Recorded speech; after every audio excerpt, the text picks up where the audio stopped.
This is The Strange Recital, a podcast about fiction which questions the nature of reality.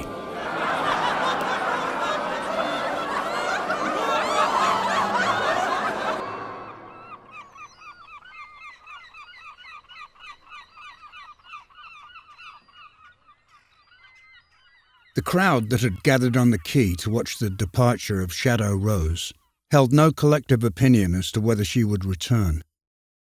Now that the chronology of those events has become so jumbled, it might be said that she never left. She was a topsail schooner with 3 masts. Her hull was filled with bales of fleece. Had a core sample been taken and examined using an optical fiber diameter analyzer or a laser scan, it would have been discovered that the strands had an average diameter of 10 microns. But nobody needed instruments to tell them that Shadow Rose was filled with very fine wool. Microns meant nothing in those days. There were questions as to what she would be carrying on the way back. Rumours circulated. Would it be opium, or silver, or guano, perhaps? The master knew, but he would not tell. He came from patrician stock and was not in the habit of conversing with anyone beneath his station. This caused him great loneliness, and he was prone to fits of depression, especially on deep-sea voyages. He spoke only to give orders, and only through intermediaries. He could become garrulous, particularly about the way his meals were served. He required his food to be exactly centered on the plate. Asymmetry was punished by the lash. At times, when his depression was acute, he would become irresponsible, as when he drew imaginary continents on the ship's charts and plotted a course by them. This resulted in the chance discovery of an island inhabited by giants, only 3 inches tall. After this, the officers learned to gauge his state of mind and tactfully assumed command of the vessel when necessary, without him becoming aware of it. Upon the urging of the merchants who owned the ship, he grudgingly agreed to employ a man with whom he could dine. And so it was that Norbert Thornton was signed on as naturalist. The merchants hoped he would keep their captain on an even keel, since he could not be dismissed on account of his pedigree. Thornton belonged to the same class as the master, though he was not of the same means. He came from a good but withered family. Furthermore, he had an insatiable curiosity about everything. He had dedicated himself to a life of study, which provided scant remuneration. He sometimes had to work as a tutor for children who did not share his interests. The opportunity presented by a voyage on Shadow Rose, with its potential for discovery, and that, in addition, he should be paid for the privilege, was an offer too good to pass up. The master and the naturalist dined together twice a day. The master was reactionary, irascible, narrow-minded, and ignorant. Thornton was patient, knowledgeable, and liberal in his political opinions. He cared little for rigid elitism, and was open to new ideas. The months passed. Their shared meals became each man's private hell, though they maintained a formal and frosty civility. Another source of annoyance for Thornton was the surgeon. He had previously fulfilled 2 roles on the ship, that of doctor and of naturalist. He had now been relieved of the latter. In truth, he had no ability or interest in the subject.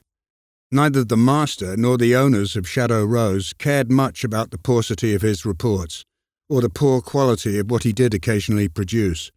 Their interest in the natural world was only concerned with the effect it might have on their business. Another man would have been happy to be relieved of the position which meant so little to him. But the surgeon was of a jealous and vindictive disposition. His wounded pride required that he flout the usurper at every available opportunity. Thornton could only hope that he should not fall ill. What he really wanted was land. If they set ashore, he would wander into virgin forests, observing, sketching, and taking specimens. There had been no evidence of land for months.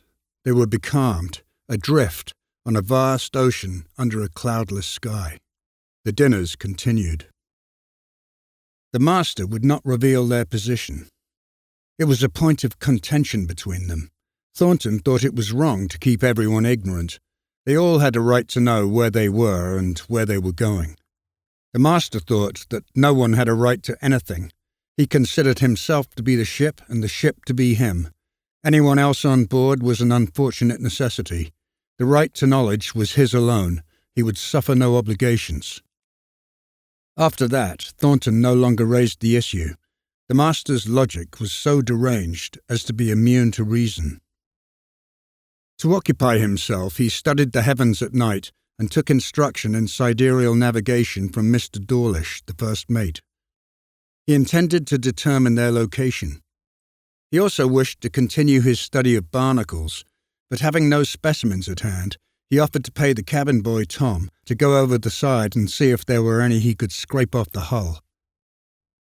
The surgeon, Dr. Foyle, got wind of this offer, and in a fit of spit-speckled bilious rage, informed him that should he wish to retrieve crustaceans, he should go over the side himself, and forbade Tom from doing so. The surgeon had the tendency to place his face unnaturally close to his interlocutor while talking. The man knew no bounds. So it was that Thornton, with some trepidation, was lowered over the side with a chisel and a specimen bag. As he dipped into the water, he was shocked to find that it was not water. The sea was not the sea. He remained as dry as he had been on deck. There were no barnacles. He looked down, but could not make sense of what he saw, just an undefined greyness. He thought he detected motion, but when he focused his attention upon it, he felt nothing more than the gentle swaying of the rope he was attached to. He felt a tugging, and realized he was being hauled back up onto the deck. The crew had been expecting to reel in a dead man. He'd been under too long, they told him. He looked himself over and appeared to be dripping wet. He was on board a ship floating on the ocean just as they were. It was what they all believed, as he so recently had himself. He knew now that it was not true. At the same moment as Norbert Thornton was hauled back on board, the wind suddenly picked up. The crew rushed off to make use of the opportunity, and soon the unfurled sails were billowing, and Shadow Rose was moving again at last. Thornton did not share their relief. He was in a state of nervous exhaustion as he grappled with the realization that everything he knew was wrong. He could no longer vouch that the wind was the wind, the ship was the ship, or the surgeon the surgeon. 228 fathoms below them sprawled a large metropolis. The streets were busy, full of delivery carts and stamping, snorting horses. A man was walking with a determined stride. Large sideburns covered his fleshy cheeks, and a lustrous moustache his upper lip. He had a sensuous curling forelock that bounced as he walked. His thick neck protruded from his starched collar. He believed he had left his wallet at a brothel and was going there to retrieve it before anyone else did. He would be late for his work at Gibbons and Conroy, which would not be well regarded. It was early, and the day was already difficult. The most striking thing about him, of which he was completely unaware, as were the people he passed, was that there was a ship attached to the top of his head that looked like a schooner.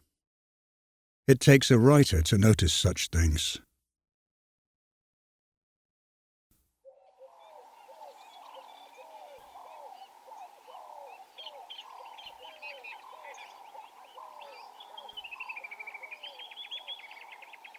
The Inamoratas crossed over the mountain and came down into the valley. The valley, a cleft carved by a glacier in distant times, was filled with the sound of traffic. They paused, the barren beauty of the mountain at their backs. There were 9 of them, each one leaving an old life behind. Nothing much grew on the other side of the mountain, which is why they had crossed it. The town was full of beekeepers and long-distance runners. Once a year the sun rose at the end of Word Street and beamed its rays straight down the thoroughfare. The exact time of this event changed slightly from year to year due to the precession of the equinoxes, which caused the perceived motion of the sun on the ecliptic. It would occur at the same time once every 25,700 years. Anyone touched by that light was transformed. It turned shopkeepers into poets, cantankerous old codgers into gallant lovers. It turned minutes to seconds and hours to years. Word Street was always packed with a crowd that day, shoulder to shoulder, waiting to be bathed in the morning light. Woe betide anyone who tried to take a photograph. The consequence of that was severe. Its effect was similar to the tale of the wind changing, and would etch upon a face a grimace that lasted for life.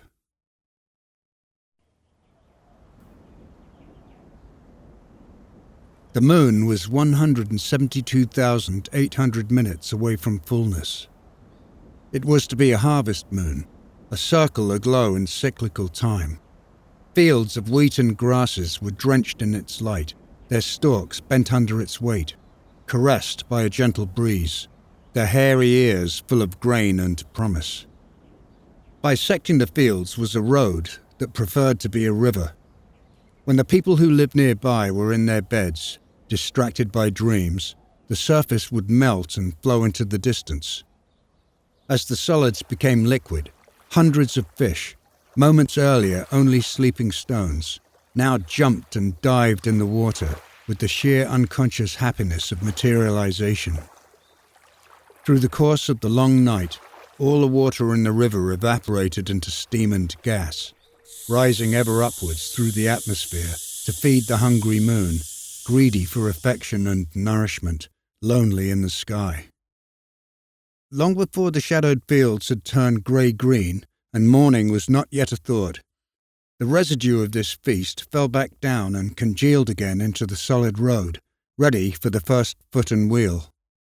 This whole process caused a peculiar vibration, which was the music of crickets and frogs. The first feet to step onto the freshly hardened surface, now disappearing into forever, belonged to farmers, up at dawn shouldering their scythes. The first wheels belonged to the cart they were dragging behind them. Their blades cut through the air to reach the stalks, which they slashed and hewed, tying the fallen ones into great bundles and tossing them onto the cart. The fields of grain were soon to be pounded and ground to dust. While the miller was grinding and the farmers were resting from their toil, either sleeping or drunk on an amber nectar that shimmered with vibrant bubbles, there was a man who had just turned 20, wide awake and sober. He never worked in the fields, as the farmers would have nothing to do with him. He had a shock of hair which fell across one eye and caused him to flip his head back from time to time. People found it disconcerting. The threat of repetitive movement in random bursts troubled them deeply, and so they left him alone with his thoughts. Only one person did not avoid him, and that was an old woman who was blind and could not see him toss his head. She was wise but lonely. Everyone she had loved had long since departed. Her wisdom was a stream with banks of stones, some covered by slick green algae just below the surface, which was never in the same place twice. No one appreciated this wisdom, except the young 20-year-old man. They alleviated their loneliness with friendship. The old woman told the young man about the right moment. He decided then that he would find it. This was not an easy task, as there were so many moments. The first step would be to discover what a moment actually was. Otherwise, he would be stumbling in the dark. The old woman never stumbled, even though she could not see. She made him scones and presented them to him on a plate covered with a cloth of faded stripes reminiscent of summers long past. Sometimes she would turn him away from her door without explanation. Whenever this happened, he would wander through the fields, listening to the flies. She had said that although there were many moments, usually only one was correct, and it changed every day. On rare occasions there could be 2 or 3 in a day. The matter was further complicated because the moment he was looking for was not the same for everybody. The shifting uncertainty excited him. She had described the right moment as a gateway, 2 heavy wooden doors supported by stone columns that were 3 times the height of a man. The doors were decorated with symbols made from beaten metal and nailed in place. They formed ideograms, which were thought to describe the pleasures of the right moment and all its possible variations of bliss. Success depended upon reading this script. It was more important than crossing the threshold. Any fool could go through a door. It was second nature. People had been doing it for years. Instinctively, he knew that the writing on the doors had to be read by touch as well as sight, for the message was emotional and could only be understood through physical sensation. He would let his hands run gently across the raised symbols, his fingertips receiving details of such delicacy they could not be perceived by his imagination. The correct moment must be tactile. While his hands brushed the surface, he would let his eyes flit over it without focusing, experiencing only wholeness. But first, he had to find it. 21 years had passed since he had turned 20. All that time must have been comprised of many moments, none of them the right one. He berated himself because he had not yet been able to decide what exactly constituted a moment. There had been distractions, red herrings, false starts, disasters, and loose ends. Still, he did not know. He had raised his foot to take the first step, and after all those years had not yet put it down to take the second. The fields in which the farmers had swung their scythes had become a town. According to the old woman, this was the result of one thing being placed upon another. He remembered everything she said, though he could never be sure what she had meant or how she had meant it. Those doors, with their mysterious script, resembled the gates of an ancient walled city which had gone the way of empires, destroyed by war or time, or by the earth itself. Nothing remained but the entrance to nowhere, or the exit. It was possible that there had been other gates when the city had existed, one for each cardinal point. Now only one remained. But was this city Mesopotamian or Mesoamerican? Time had its own geography. The moment was a place. The quest to find it bordered on futility. It had to be approached without the usual rational comprehension of things. Objectivity and subjectivity needed to merge and become each other. That required self-knowledge. He had looked deeply into himself and seen nothing there. The idea of selfhood, seemingly so foundational, was just a convenience, a tool for discerning the differences of perceived objects. The other foot was coming down, displacing particles of giant rocks eroded into sand by the weather over unquantifiable numbers of seconds arranged as eons. There were no creeping vines, no giant rodents, no sloths meditating among branches, no birds which saturated the eyes with colour. This meant the city had been Mesopotamian. The ground was strewn with dice, pockmarked by invisible forces, and so small their existence was uncertain. Among them were the bones of dinosaurs, bleached by the sun, which gave them the impression of whiteness. But the white was yellow or ochre in various shades of density. It was a whiteness that contained all colour. The dinosaurs had been drinking at the shore of a large lake when time had moved on. The wind came through the dunes carrying pages torn from Bibles. It spoke in the voice of the succubus Meridiana, calling out to travellers blinded by the swirling sands. Supine from her beauty, they would love her in their dreams, and she would bestow febrile and unimagined fluid delights in exchange for the semen she needed to survive, as was the way of mammals and demons. Her dainty feet bore the talons of a bird. The incubus was jealous.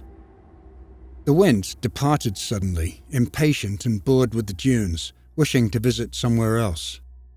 The grains of sand it had lifted were now free to fall back down to earth where they belonged. These events, the forces and the landscapes, the clearing of the sandstorm, the voices of demons, the hypnosis of pleasures, the bones, the sky and the planets beyond it, the empty spaces, All of it was an expression of love, declared in one exhalation, a love both divided and whole. When the air cleared and the sand settled, the right moment was revealed against the sky.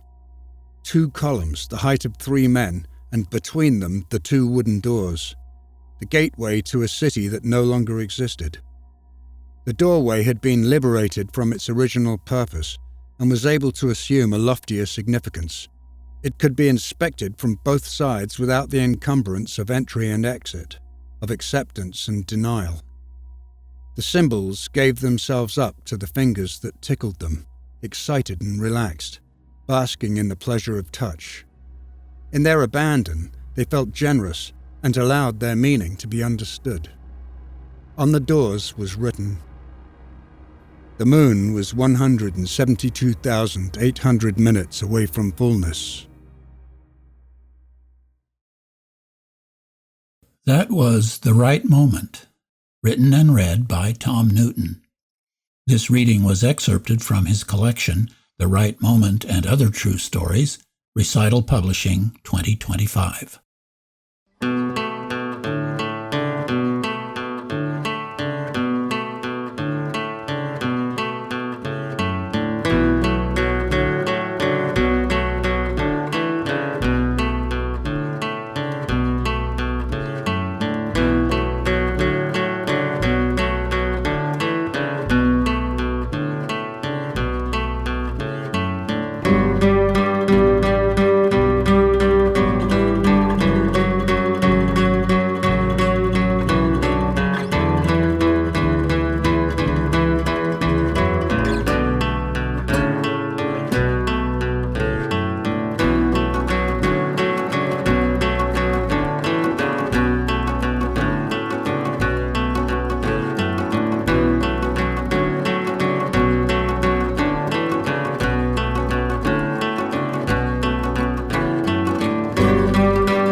Well, Tom, our listeners may be thinking, what did I just hear? Please explain. Well, what they heard, and maybe you did too, were 3 separate stories, but undemarcated by titles. I was wondering about which story or stories from the book to pick for this episode, and I remembered that Mussolini is reported to have said that he only ever read 3 pages of a book, the first, the middle, and the last. It was an arrogant approach to literature that didn't serve him well in the end, as we know. Yeah. But it inspired me to choose these 3 stories, the first, the middle, and the last. Shadow Rose, The Sun Rose on Word Street, and The Right Moment. The titles were omitted in this recording for the sake of flow. I trust you don't often take guidance from Il Duce. Generally, I don't, no. This was perhaps an exception, though I wouldn't exactly consider it as taking guidance. Let's talk first about these 3 stories. Later, we'll talk about the book as a whole.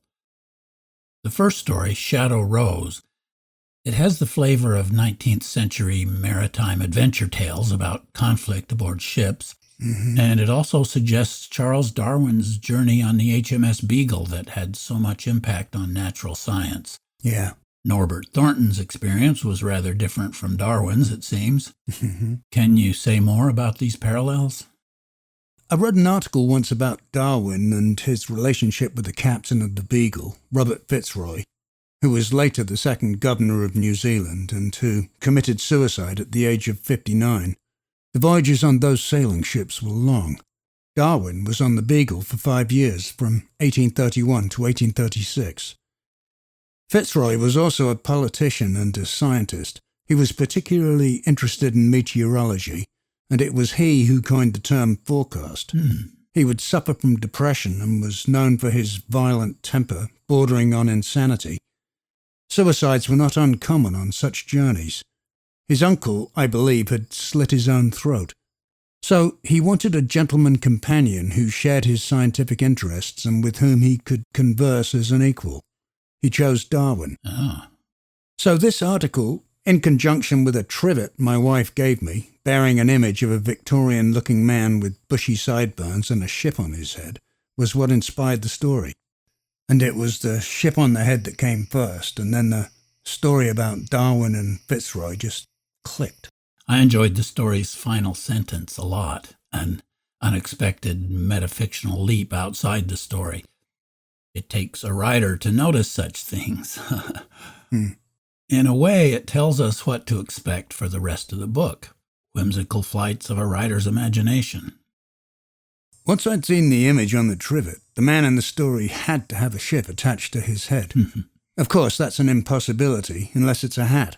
That's why, as he makes his bothered way through the morning streets, tired from the night's excess, in search of his wallet, knowing he'll be late for work and met with disapproval, he has no idea he has a ship on his head. And no one else sees it either. That's because it can't be there. But I had to have it. So my metafictional statement was a logical way to justify an impossibility. The second story, The Sun Rose on Word Street, repeats the word rose in its title, exploiting the vagaries of the English language in which identical words have entirely unrelated meanings. And speaking of meaning, I'm now off on a silly tangent attempting to assign meaning to a coincidence.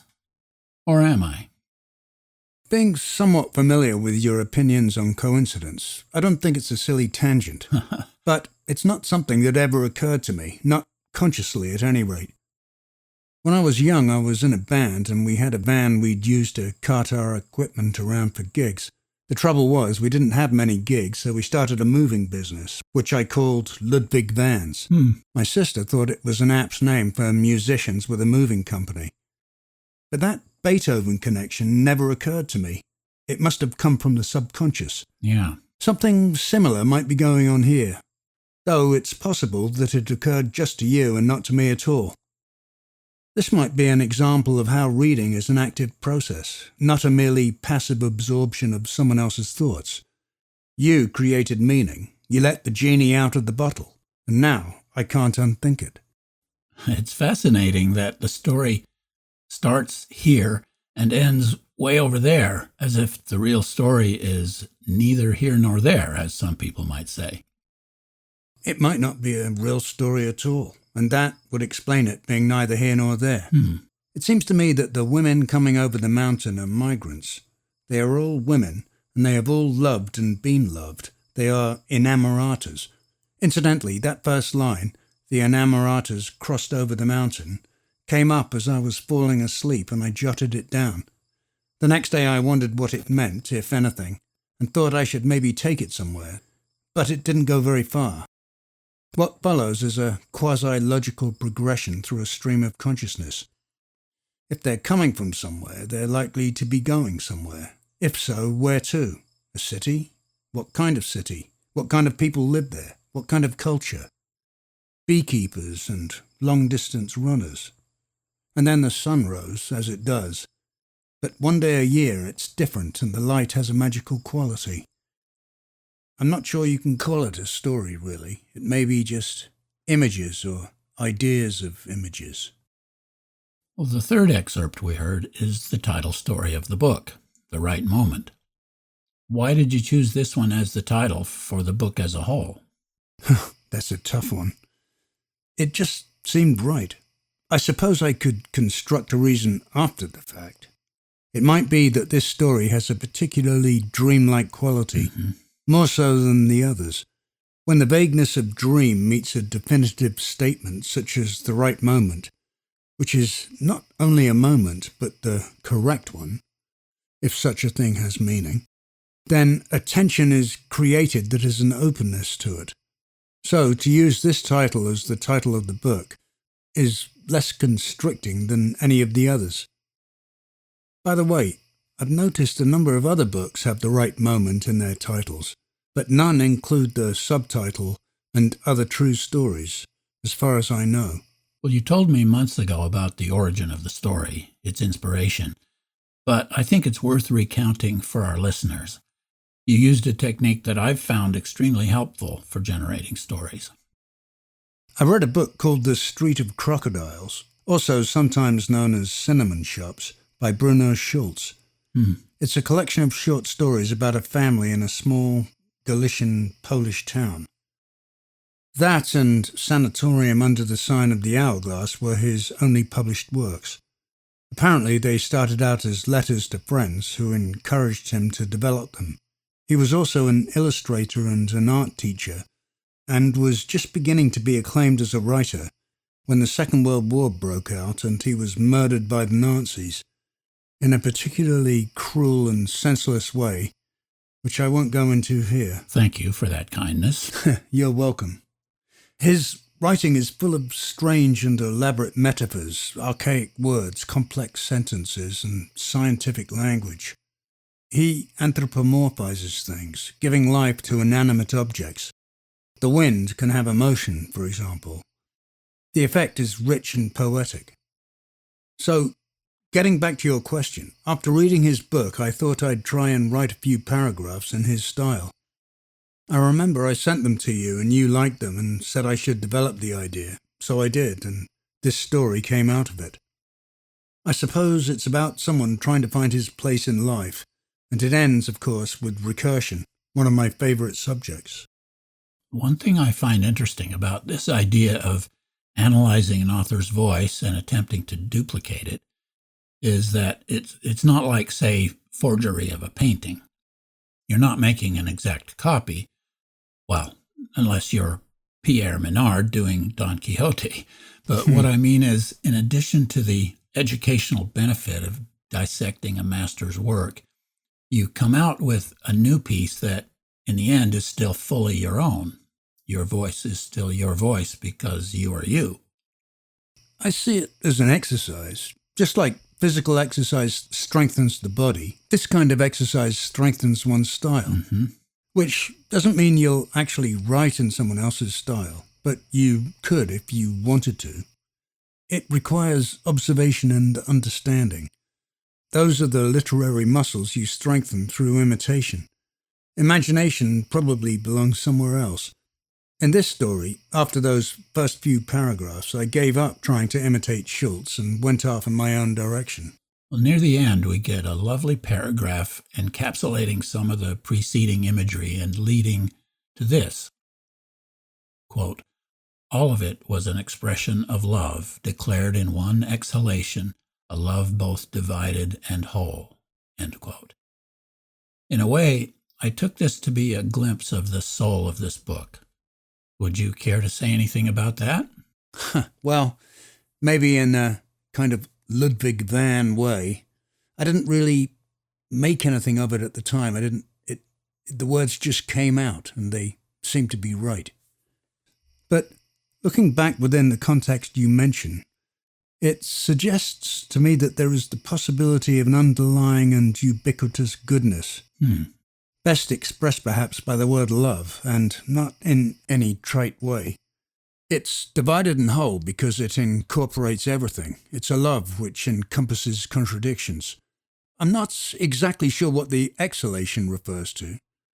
Breathing is obviously synonymous with life, but breathing requires inhalation and exhalation. So why I wrote about one exhalation, I just don't know. Maybe it underlines the statement about love, or perhaps it represents death, which is, I suppose, a part of life. I really don't know what it means. Maybe you can think of something. I'm quite touched that you should see this as the glimpse of the soul of the book. Most of the stories in this collection are very short, some barely more than a page. A few are full-size, up to 15 pages. But let's talk about working in a really small space. Does this come naturally to you? Do you set limits on yourself? What's the process? There are 3 of these very short pieces in the book, and each one of them was an idea that I intended to develop into a story, but found that I was unable to or didn't want to. So I put them aside and forgot about them. I never intended to include them in this book, but when I reread them, there was something pleasing about them. Perhaps it was their succinct lack of definition. So it was unintentional and not something that came naturally, though I suppose lack of intention is natural enough. Yeah. In terms of process, I like to edit things down. Sometimes I take the sentence or phrase I'm most pleased with and get rid of it. That might sound stupid or masochistic, but one can be blinded by the love of one's own words. Deleting them can be liberating or illuminating. And anyway, it's not as extreme as it sounds, as those deleted phrases can always be restored if necessary. I wanted one of the stories in the book, not one of the very short ones, called Meanwhile on Board the Calypso, to have a sort of film noir sensibility, and I found the way to do that was to mercilessly delete any extraneous word or description. There's a bluntness about the noir genre. It seemed to work. In my opinion, the terms flash fiction or microfiction, as they're usually used in the writing biz, don't exactly apply here. Your short pieces could almost be said to be prose poems, but the poetry is in ideas more than in language. Actually, I like their uncategorizability. Well, thank you. I like your idea of prose poems, where the poem is the idea, not the prose. The writing could be just a description of how the idea is formed, how it moves, the dynamic with other ideas around it, their juxtapositions. Yeah, that's an interesting concept. You could have a literature that was a technical manual of ideas. Well, for our listeners, The Right Moment and Other True Stories is available in paperback, Kindle, and audiobook formats. Get more information at recitalpublishing.com. But, Tom, I have to ask one more question. What makes a story true? Some of the stories in the book are slightly autobiographical, but that doesn't make them true in the literal sense. I think truth in fiction comes from honesty, and honesty in fiction comes from not self-consciously writing for effect. Yeah. So that's why I hope these are all true stories. I've been reading a book by Milan Kundera called The Curtain, in which he discusses the history of the novel. For him, social history concerns events which happen and then lost forever in time. But literary history concerns values which don't pass in the way of events, but are perhaps eternal. So I think truth and honesty in fiction follow a similar path. Well, I would say that this is the right moment to end this conversation. What do you think? Does it look like a doorway?